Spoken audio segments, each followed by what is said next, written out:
There are moments when you know you have to do things differently, even when you're a 140-year-old newspaper. The mission behind Northwest Passages has always been to get Spokane talking about ourselves, our ideas, and our community's future. Spokane is a great book town. Look at the amount of locally owned bookstores we have. Look at all the world-class authors who call Eastern Washington home. So why wouldn't we use books to help us have conversations we wouldn't normally have? And why not try to find outcomes no one else can see coming? Why not ask some of the biggest authors in the nation to come help us have those discussions?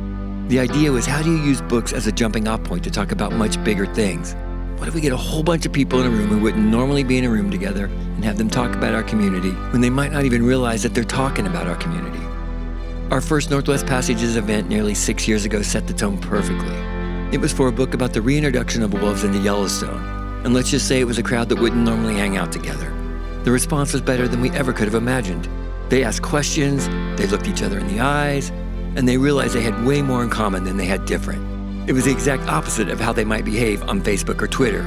It also was exactly what we were trying to do. What happens when a community starts to act like a community again? We saw people talk about things they would never talk about, which has been the point all along.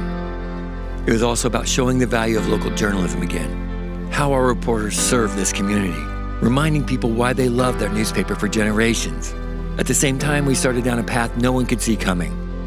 Northwest Passages has become one of the most popular event series in the Pacific Northwest and one of the largest newspaper-driven book clubs in the nation. It's funded local journalists and journalism projects that simply wouldn't and couldn't happen without strong financial support from our region. Now, more than 30% of our newsroom's payroll is covered by the Community Journalism Fund. These community-funded journalists have broken national stories about software problems at VA hospitals across the nation that directly led to the deaths, leading to congressional hearings and ultimately changes to make our veterans' healthcare better and safer.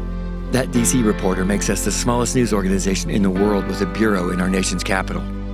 During the COVID pandemic, our Report for America reporter was named one of the best local health reporters in the nation. With one of the largest Ukrainian populations in the nation here in Spokane, we became the smallest news organization from the United States to send a reporter to cover the war. Except for us, it was a local story. Our speakers are interviewed live on stage by reporters, editors, or columnists from the Spokesman-Review, giving a first-hand perspective of how our journalists conduct the interviews that bring them the news 365 days a year. Newspapers are the lifeblood of local journalism. Newspapers typically employ more journalists than the rest of the local media market combined. Preserving those local journalists is an essential part of keeping democracy healthy in our country. It's true newspapers act as a fourth estate, but they also educate, unite, and inspire communities by holding up a mirror, letting a community truly see itself. That's exactly why these events and the Community Journalism Fund have become such an essential part of how journalism will not only survive, but also thrive in Eastern Washington and North Idaho. What if we could use books to talk about school safety, or environmental issues, or the return of hate, or complicated racial issues, or Native issues, or the importance of free speech, or healthcare, or even modern family life? What's it like to bring in one of the world's most famous authors to talk about education and empowerment, or bring in a famous television travel guide so that we can better understand international politics? Or maybe it's just a great cowboy story that reminds us just how fun it is to let words take us someplace we never imagined. You never leave a Northwest Passages event feeling sad or beaten down. You feel inspired. You leave knowing you can still make a difference. You're also helping us redefine what local journalism looks like. This is journalism that's all about a community having a discussion with itself. And we can't wait to hear what you're going to have to say tonight. Welcome to Northwest Passages.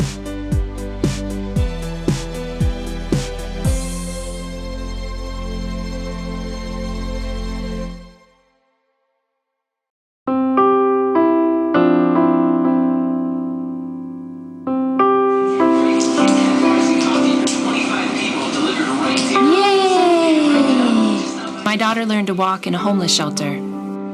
Stephanie Land wrote her memoir, Maid, Hard Work, Low Pay, and a Mother's Will to Survive in 2019, when it quickly became a bestseller. Her story inspired the hit Netflix series Maid. I think the TV series followed my life events very well emotionally. I was really caught off guard, actually, by how authentic they represented where I lived, my ex, and just how stressful it is to only have $2 in your pocket when you have a kid to feed. Now in her new book, Class, Land picks up about a year after Maid leaves off. This is kind of the book that I always wanted to write. The part of my life that was the hardest, ultimately what I am the most proud of, is that I managed to graduate from college, and I did it as a single mom, and I was pregnant by myself on top of that. Joining Stephanie Land on stage tonight is the Spokesman-Review's Emma Epperly. Please welcome them both to the Northwest Passages stage.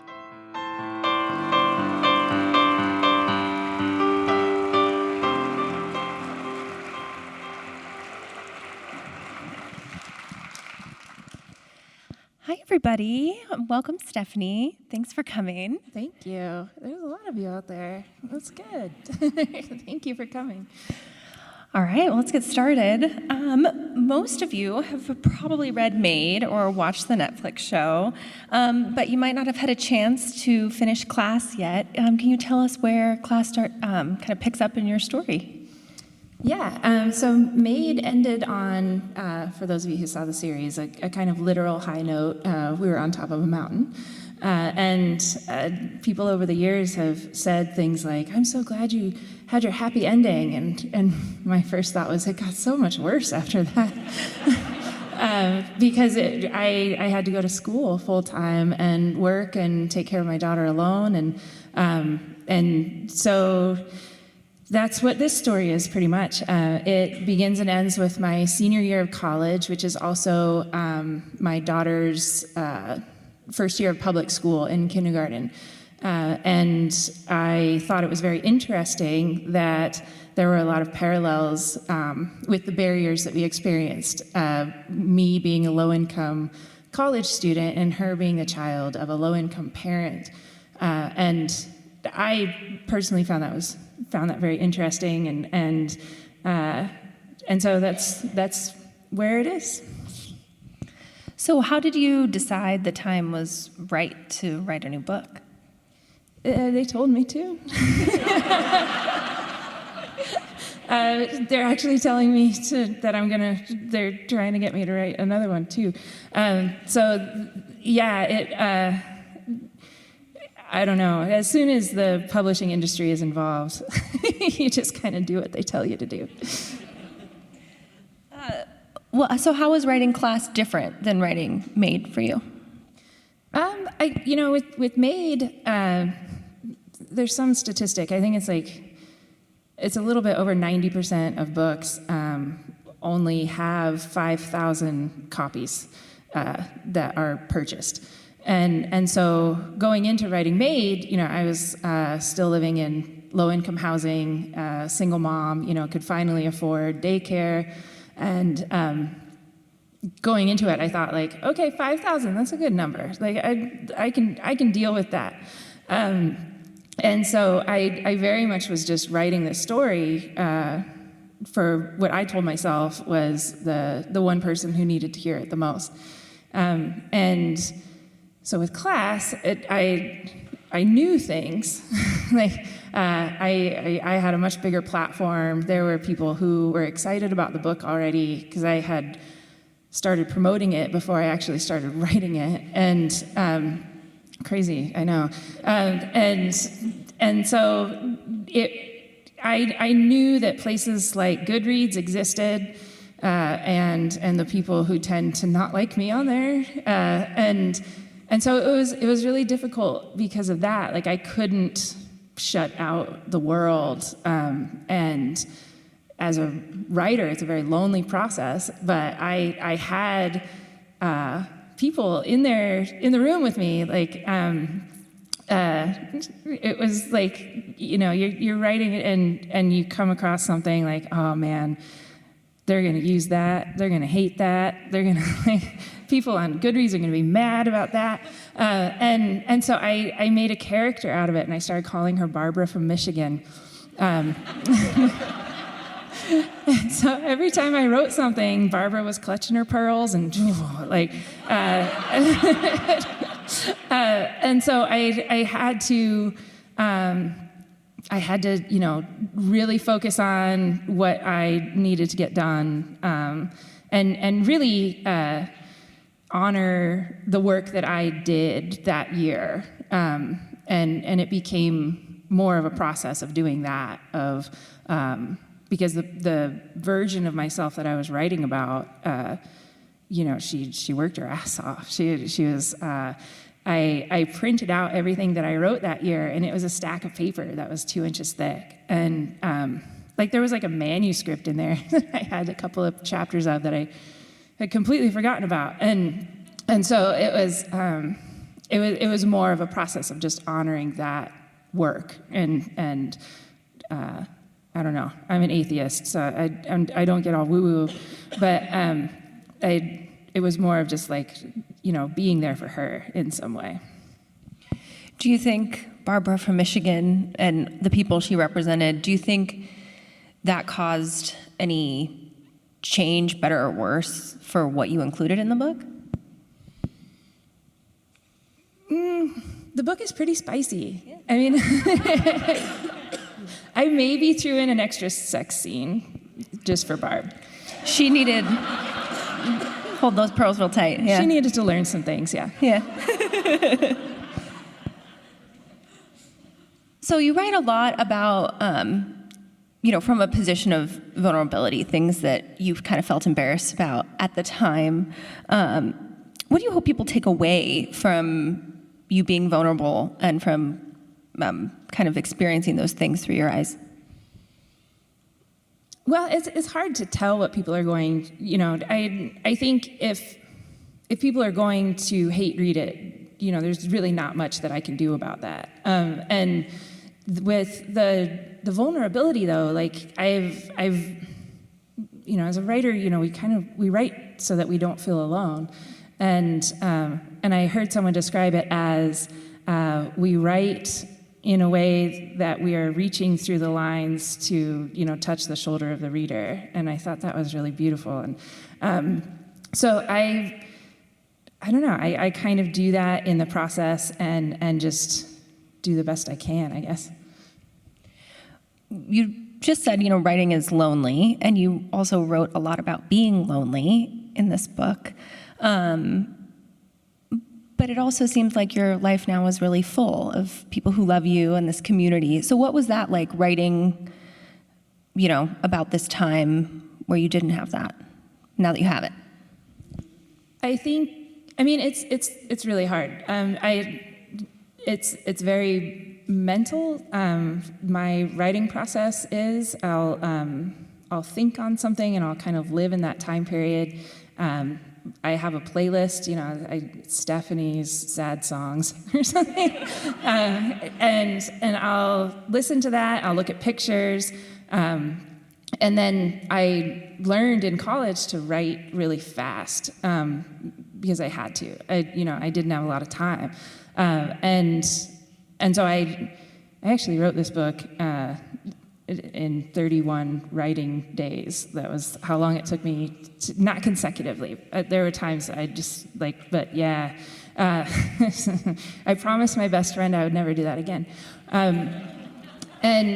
But there, in going into that space, I have a new sense of normalcy now. I'm much more privileged position, and I've gotten used to that in some way, and to go back and really live in that time period and kind of live through these scenes again. I got really angry just because I was so alone, and there were a lot of things that not necessarily I wish that I had done, but I wished that people would have offered maybe. I've heard from a lot of people who've said, gosh, I wish I had said yes when you asked me to watch Amelia for whatever reason. And I had my professor, Deborah Erling, I have hung out with her a couple of times because I really wanted her to feel honored in the way that I presented her in the book. And she had tears in her eyes, and she said, "Stephanie, I'm so sorry. I didn't know. I just didn't know." And it was, it's a beautiful thing, but like I also hid so much, behind being hungry and food insecure. Because when you are responsible for a child, it's very hard to talk about that because you worry about people getting concerned, and so I don't know. It was, I think some of it makes it a little bit more confusing, when you're so absorbed in a time period that is very lonely, and then you have to like suddenly open your eyes and go back to your family, and they're all sitting around a dinner table, and so I don't know. It's I don't think it's a way of processing for me. It's not necessarily like a therapeutic thing, but it's also my job. So maybe I'm used to it. So not only have you changed a lot since this time, but the world has changed a lot since the period you were writing about. We had global pandemic, we had huge inflation, and you live in Missoula, so in Montana there's a lot of, and everywhere, gentrification. So how do you think about, those changes around you as you're writing about these issues? I actually talked to a lot of business owners, a lot of people who have lived in town, during the recession and since then, and because I really wanted to know, because in my perspective, the gentrification began when they redid this bar called the Top Hat, and that was the beginning of the end. And it's the pool table's gone, the floors are clean, what in the world? And so I wanted to kind of get a sense of what other people thought, and a lot of them agreed that that was kind of the telltale sign. But that time period, it was 2012, 2013, when Missoula was kind of just getting out of the recession, and it was just a really beautiful time period. There was a sense of community. Everywhere you went, you saw people you knew, and it was really beautiful. And so I wanted to capture that and help the locals kind of relive that time period too. Yeah, I'm a Montana girl, and I think you did a great job at capturing that. Yeah. Now looking at Missoula and thinking about what if you were experiencing what you experienced in this book in Missoula now, does it feel harder? Does the world feel harder? Do you think it's always the same? So, I write about things that happened to me 10 or 15 years ago. And then I've been an activist and a public speaker and advocate for 6 or 7 years, and I'm still talking about all the same things. And it's hard to stay hopeful. But now, Missoula the housing is impossible. It's like that in a lot of places, but just especially during the pandemic and then post-pandemic, a lot of really good people have had to leave town just because they can't afford to work and live there at the same time, and it's a tragedy to me. That's the people who take care of your businesses, the people who clean your businesses, the people who serve, the people who are making all the other work possible. That's the heart of your community. And when you start to lose that, then, what do you have, in my opinion? In the book, you write about kind of the uncertainty you felt taking out all of these loans to finish school. How do you think about that decision now that you're kind of past the uncertainty point? I took out loans to pay living expenses. My tuition was actually covered. I think, pretty much completely by the Pell Grant and a small scholarship that I received. And so what the loans were for was, I think at the time, it was like $7,000 or $8,000 a year, and it came out to be about $1,000 a month, and that paid my bills at the time, because I had like rent and a Netflix account and a cell phone and some car insurance and like a car that kept breaking down, and so when you are suddenly taking out all of these loans, you do it without thinking about it. I mean, because if you think about it, then you wouldn't go on. And, by the time I'm in my senior year of college, it was just a means to the end. And there was a lot of advice at the time that was the good debt. And that was, the best investment that you can make, and all of this, jargon that, Oprah's guests were constantly talking about. And so I thought it was good and worthwhile. But, I was also not really adding it up. You write about being frustrated by the word resilience and how people ascribed it to you. How do you feel now when you hear people making, similar comments, maybe not with that word, but, in that tone? I've been hearing the word resilience a lot lately. Like, there was a Facebook post the other day, his husband, his wife just had a baby, and he used the word resilient for his wife, and I was like, that makes sense. Like, for people who are overcoming this kind of short-term, out of their control, like their house is flooded, or and they call that resilience. Like I can see that.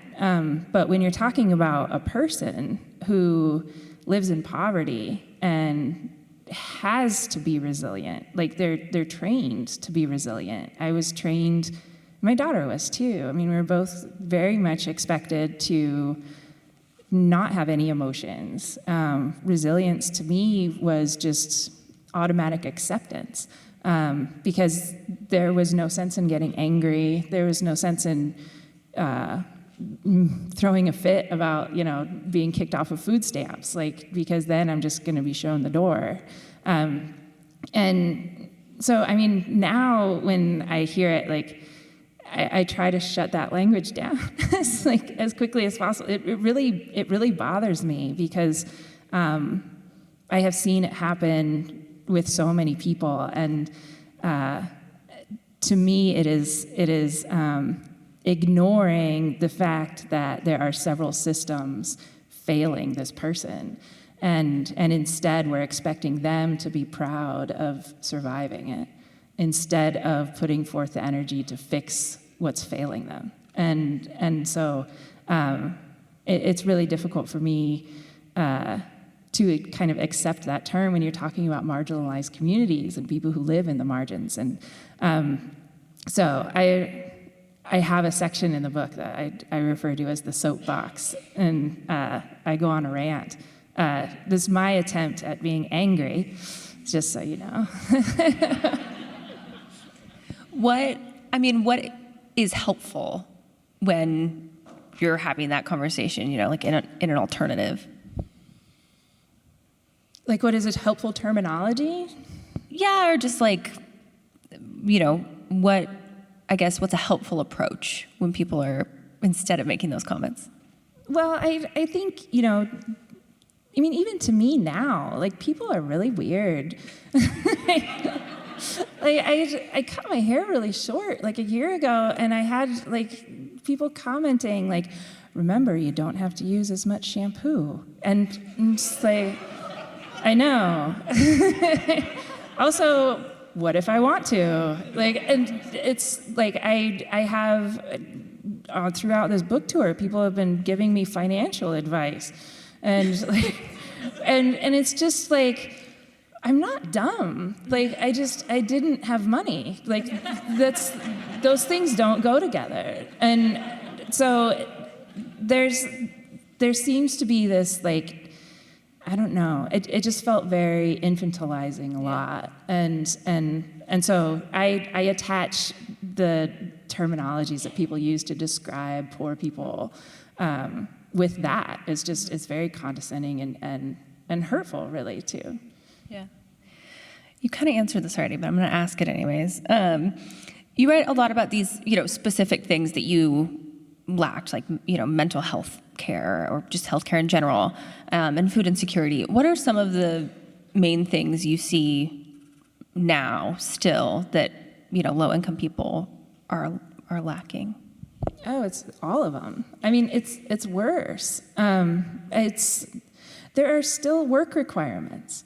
Like, I don't understand that. And the thing that really kills me is during the pandemic, they were actually helping people. They were lifting, it was almost 4 million children out of poverty by doing the tax credit extension. And so what that meant was people, for the first time, people who did not earn any income could still qualify. And it was up to $300 per child. And that lifted 4 million children out of poverty. And then it just ended. And they're just like, well, they're all in poverty again. Nothing we can do. And it's just like, what? And so whenever they talk about extending that program, somebody, usually Joe Manchin,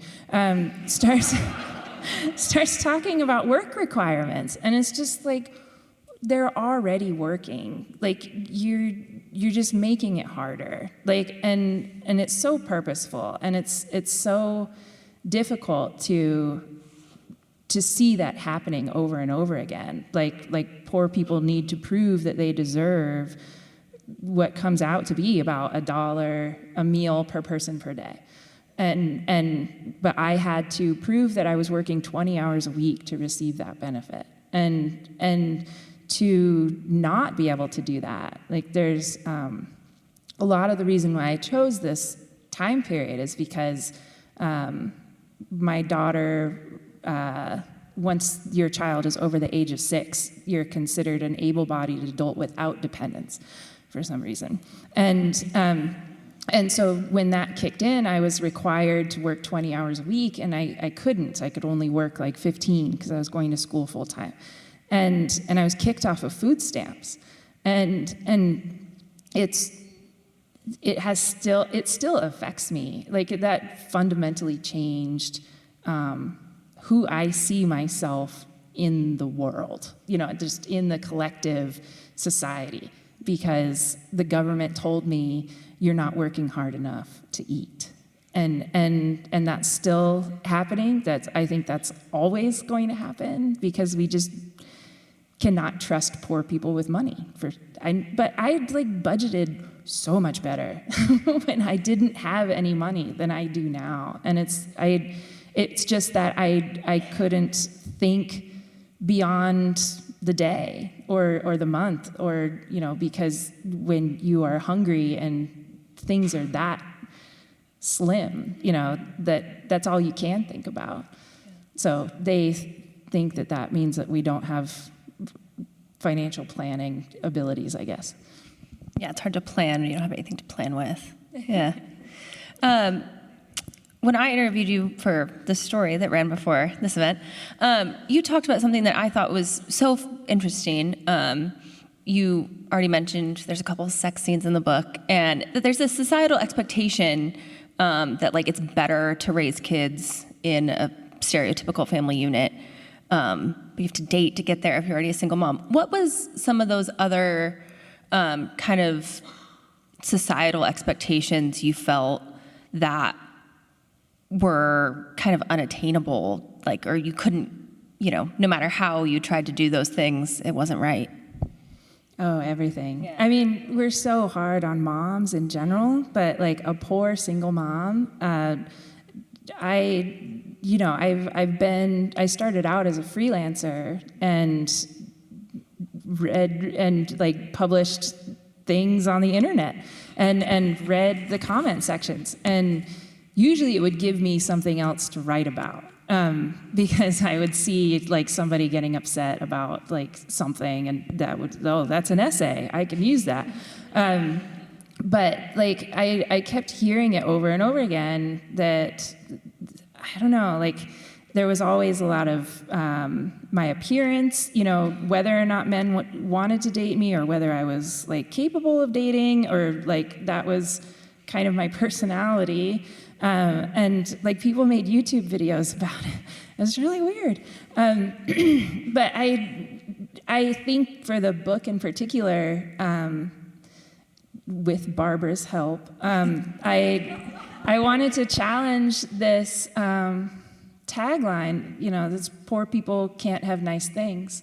And so I put it all in there. I mean, with Maid, I made the decision to include that I bought myself a diamond ring with a really big unexpected tax refund that I got. And the diamond ring was like, I have it. It's like, it was $200. And people were mad. And like, I knew they would be. And that's why I put it in there, just to give them some fuel. It says more about them than it does about me. And so for this one, it's like, let's just put it all. And one of my very first Goodreads reviews, the lady was mad that I had given my child so much ice cream. And, you know, we had this new ice cream shop opened up, like right down the street. They had, since they were a new business, it was Sweet Peaks. And they had, you know, a single scoop for a couple of bucks. And so, like, whenever I could afford it, like, that was a big outing for us when we would go and get some ice cream. And she was very upset. And it's just, like, not only I did write about this for Time magazine, so I definitely got some material out of it and turned it into an essay, but also, like, really, like, you're gonna be upset that a 6-year-old is getting a treat, like, every once in a while, and it's just it's one thing that I will never understand, but it is one thing that I hear about. I really appreciate when people kind of come clean, you know, and they say, like, I would have been one of those people who would have judged you for that, and I see things differently now. And so if I change some minds, great, but also, I mean, I don't know, I deserve to have nice things every once in a while. I deserved a night off. Everybody deserves to have sex. I mean, it's hopefully a nice thing.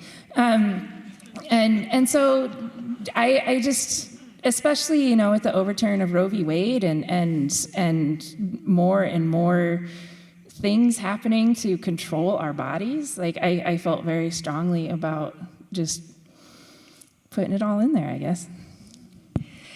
I mean, also as a writer, I mean, you kind of have to have those experiences. Like, you have to be a full person, right, to be a writer. Yeah. I kind of enjoyed being overly honest and really raw in this book.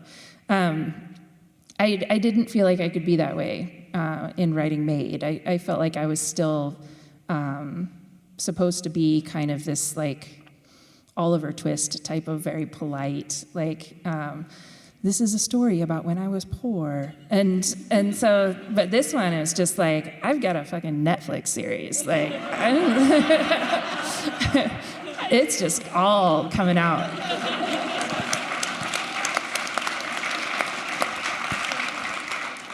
How do you view being a writer now versus, you know, when you were working towards making writing your career in school? I had a lot more fun back then, you know, like, just with writing, like, once, I mean, it was like the ultimate dream to get paid to write. Like, that was what I wanted to do since I was 10 years old. And then suddenly I'm doing it, and I'm just like, this isn't fun anymore. Because I stopped writing for myself. Like, I can tell when I'm getting backed up and like I need to write something because my texts and my emails and my Instagram posts will just get longer and longer. And I'm like, oh, I'm a little bit constipated. Like, I need to write something. But I kind of miss just like, I don't know, doing something just purely for me, and maybe even not publishing it, like not trying to get paid for it. Because like once I started freelancing, I think one time I counted, like I usually had about 30 pieces that I was working on. And you know, I had infant, child, and then a 7 or 8 year old. One time I added it up and I was working 60 hours a week, and immediately stopped keeping track after that. I just didn't want to know. But it was just like everything that I wrote was, you know, something I could possibly get paid for, which is great. But at the same time, it's like, when am I making time for my own writing? And I still don't do that. I do write some really great emails, though. I'm going to kind of put a spoiler here, but you were finishing school for your undergrad, and you were applying for this graduate program, and you didn't get in. But you write this scene with your daughter, you know, when you tell her you're done with school, and she was so happy about that. What was that moment? I mean, did that make the rejection easier? What was that moment like for you? It did, actually. I just like to tell this story. The essay that I used to apply for the MFA program was the essay that went on to go viral and get a book deal and got turned into a Netflix series. So I bring that up whenever I can. But, you know, when I told her about it, we were driving home from something. We were always driving. And I told her, and she just like threw up her arms. She's like, "Yay! No more homework! No more homework, Mom!" And it was just this moment of like, "Fuck!" She went through it with me. Like, she was often like literally there in class with me, because I had these amazing professors who were totally fine with this kid showing up. I think I said in the book, like stinking up the room with her Happy Meal smells and like slurping chocolate milk and watching things. And one of my professors said, like, "I remember, like, you thought that she wasn't listening, but she was listening. Like, if we said a bad word or we were talking about something, like, her eyes would perk up." So, you know, I really felt, and I think it did make the rejection a little bit easier, or it just solidified it. Like, okay, this is good, this is what we're doing, like, no sense in just like moving on. And so I didn't know, of course, that I was going to be able to write a whole book about it, you know, 10 years later. But at the time, it was a very cathartic moment of just, all right, this was how it's supposed to be. Well, you've mentioned you're working on another book. Can you give us any hints on what that's going to be about? Well, I ended this book with a cliffhanger, very much on purpose. I worked very closely with a ghost editor, because when you write a book in 31 days, you spend a lot of time editing it. And we talked about, you know, an epilogue and just kind of like doing all these flash forward things, like the end of the Hunger Games. Like, it just keeps going. And I just watched that the other day. So I'm like thinking about it. And so we talked about that, but like the last line is you know, it ends with a question. It's like, all right, so here we are. What are we going to do now? And so there's so much that happened right after that, and one of the huge things was we finally got an apartment in low-income housing. And I actually wrote an essay, my very first essay that was published as a freelance writer for a national publication. It was in The Guardian. And it was about living off of $6 a day. And so there's that time period. The book kind of hints toward the fact that I knew the day I was going to run out of money, and that happened. And it was just, I went back to work right after my youngest was born, and just, but the low-income housing apartment was huge. I mean, my rent did not go up or down depending on my income, which was great. I mean, because it really felt like I was an actual renter. I wasn't having to do all these recertifications all the time. But my rent was $430 a month, which just sounds insane. And but I oddly have always received child support for some reason, and it was enough. I knew with certainty that I was always going to be able to pay rent, and that was how I was able to focus on writing, because I had lost all of this anxiety and stress over being housing insecure, and so it's that story, and just a lot of people asked me over the years how I became a writer, I guess, and so I think it's interesting to answer that question. Hopefully other people do too. Yes. All right, are we going to take some audience questions? We can, and maybe that will be an inspiration for another book in the series of one-line titles. Are you guys going to judge me? No judging. If you hold your hand up, I can get to you. It's kind of old school. My question is, with you right now, coming off on the road, what are you reading? Do you have time to read? I mean, you just watched The Hunger Games. I know. That Josh boy, man, he is cute. Yeah. Story is traveling with me, and so she wanted me to go see the new Hunger Games movie that's out, and so I had to watch. Anyway. Hey, it could have been Taylor Swift, so come on. Yeah. Well, that one's going to be streaming. So what I'm reading, Leslie Jamison's memoir that's coming out this spring. It's called Splinters, and she is incredible. So, and she was my moderator for my first book event, and I was just falling all over myself, fangirling, and she's calling me a good writer and stuff. So I'm still working through reading her book, because reading is kind of hard when you're tired. Okay, question here. Can I keep sitting down? You can keep sitting down, but Perfect. I can hold the mic. Perfect.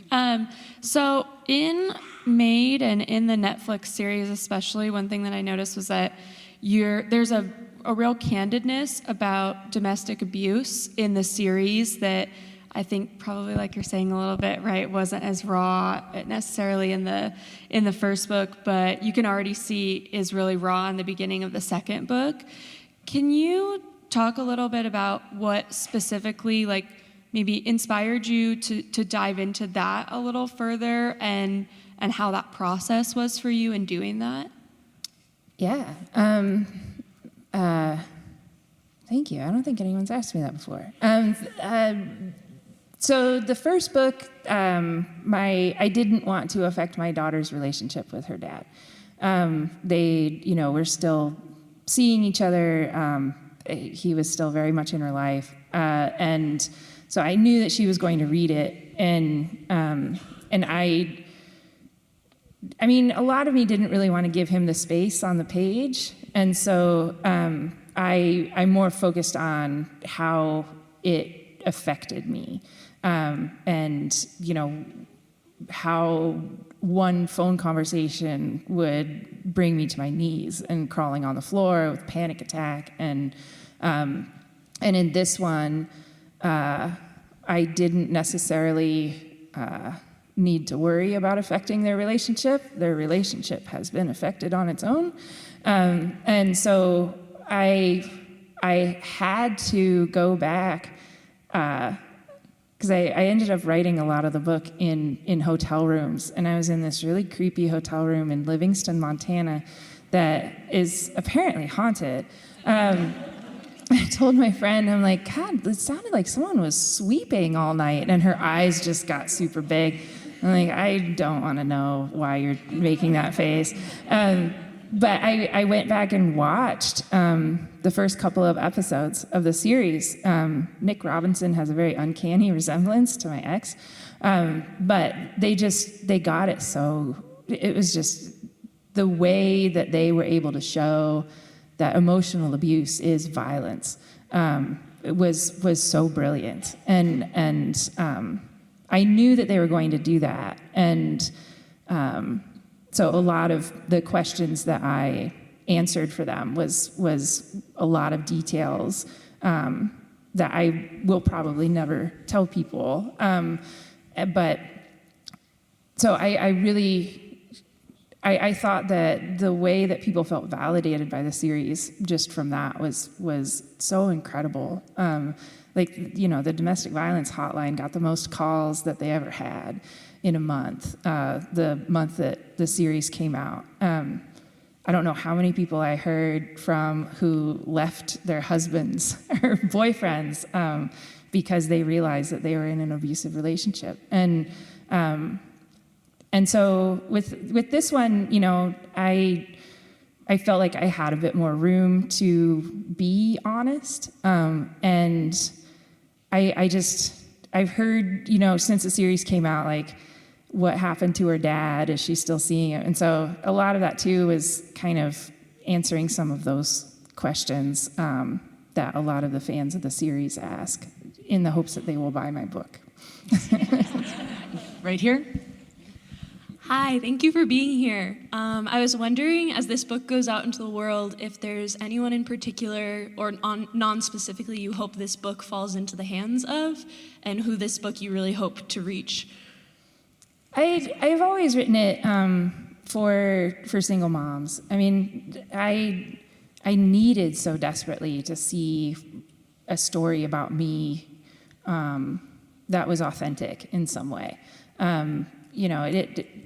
There were so many nights of, not being able to sleep, and with a new baby especially, and Google searching, just anything. And so I feel very strongly about doing that. It's a lot of the reason why I really fight for my book events and my book itself to be as accessible as possible, and because those are the people who I think need to read it, feel validated by it. Of course, I have hopes for people. When Maid came out, I was nervous, because I wrote about a lot of people in a very intimate way, and very few of them recognize themselves. There was one lady that I used her real name. She was like the daycare worker, and I did get some very warm Facebook messages from her.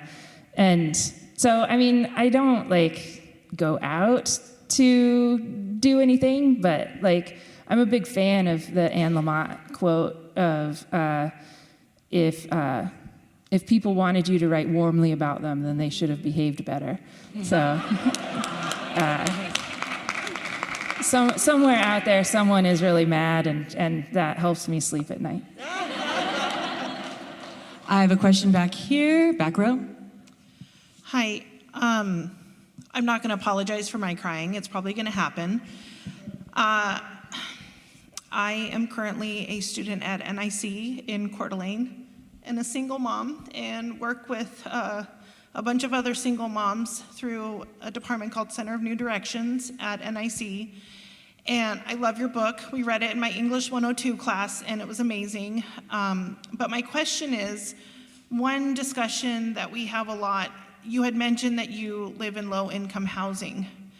And a lot of discussions that we have are, once we have our career, how do you transition from getting the help to the help being ripped out from under you and being stable? Yeah, so it's called the benefits cliff. To jump off the cliff, metaphorically,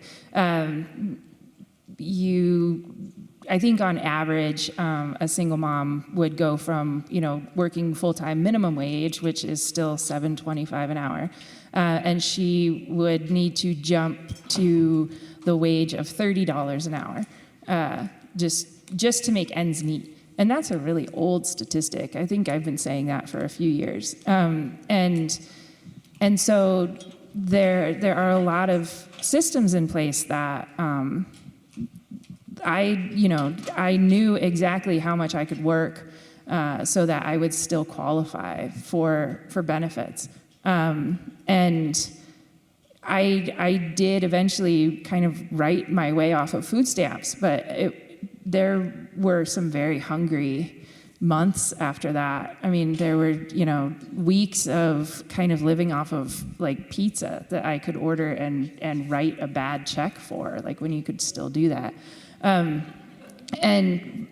it was just kind of this like really stubborn refusal to not go back to the process of having to tell a caseworker, like, no, actually, I don't have a burial plot, or I don't have jewelry, or So the housing, I think, was the biggest form of assistance that I have ever received, that allowed me to work, really. I mean, because it was like once the housing was taken care of, then I could think again. And so I don't know how to answer your question, just because it is such a shitty answer, and it's just a shitty situation. And I feel for you. I think there is a lot of power in asking for help, and people tell me like what do you wish that you would have done, and my response was always like, I wish that I had asked for more help, like I had sought out more resources. Like, I don't know how many times a month I called 211, and I was constantly searching for assistance. But I've also been advising people to be more forthcoming with the help that you have to offer. I think there's a lot of beauty in your personal community, in your neighborhood, of just being out there. Like, hey, I have this. If anybody wants it, there's a Facebook group that is just it's called Community something in Missoula, and it's just people helping each other out. And I don't know how many times I see, like, I can't pay my electric bill, I need some money, and people help them. And it's horrible that we're still living in a society where that is, when the government assistance programs fail us, we have to rely on another's good graces. But I've throughout the last couple of months, I've been encouraging people that if you have some grace, to not be quiet about it. So. And this is the last question here. Oh, okay. Hearing your story about not getting into your MFA program made me profoundly angry. I got into an MFA program. I'm not an MFA. I got into a graduate program. I'm not nearly as interesting as you are. And there are a lot of knuckleheads out there that got into graduate programs that don't have as much as you have. And I was wondering, what does it say about us as a society that a story about, was it disbelief? Did they not believe your story? What was it that help me not be so angry? I'm so glad that you made it an amazing story, but... I do go into the why I was rejected in the book. It's not going to make you any less angry.